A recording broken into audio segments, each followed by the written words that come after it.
So, you've done all the tests, you've seen the doctors, but you still feel tired. Hi, I'm Dr. Amayo, a GP based in the UK, and today I'm going to talk you through the 5 common non-medical causes of tiredness. Let me be clear, just because these are everyday factors, it doesn't mean they're small. They can have a big impact on your energy levels. Starting with hormones, particularly the sex hormones. Hormones like estrogen, progesterone, testosterone play a major role in energy, sleep, mood, and motivation. These levels naturally change across our lifetime. For women, that can be cyclically around your period, during and after pregnancy, and during perimenopause or menopause. For men, testosterone levels gradually decline with age, which can contribute to lower energy and reduced motivation. Even when blood tests fall within the normal range, these fluctuations can still affect how you feel day to day, leaving you drained, foggy, and just not yourself. And of course, there's sleep. And it's not just about the hours. We don't just want quantity, we also want quality, which is why sleep hygiene is so important. Things like irregular sleep patterns, lots of screen time before bed, sleeping in a room that's too bright or noisy or too warm, caffeine or alcohol too close to bedtime, all of these can fragment your sleep.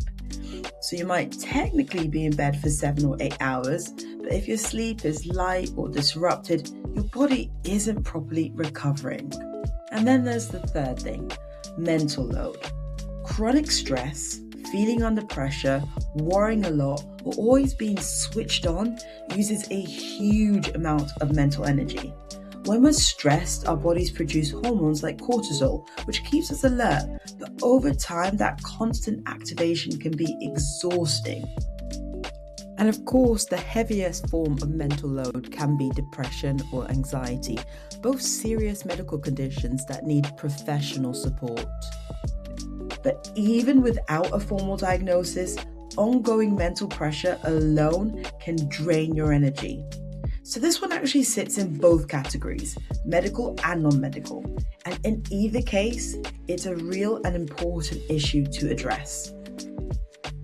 Then we come to number 4, life changes.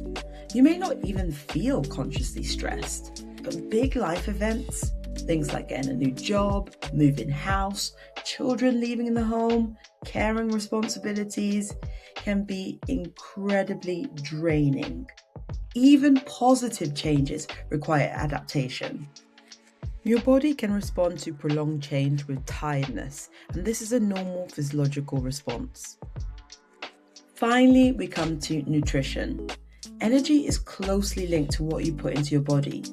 Highly processed or high sugar foods can lead to spikes and crashes. And even things like skipping meals, long gaps between eating, or not eating enough can cause dips in energy. And as we've discussed, high caffeine or alcohol can also affect the quality of sleep that you get.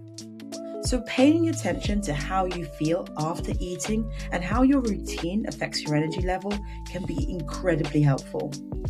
So, if your tests are normal, that doesn't mean your tiredness isn't real. Often it can be a combination of these factors.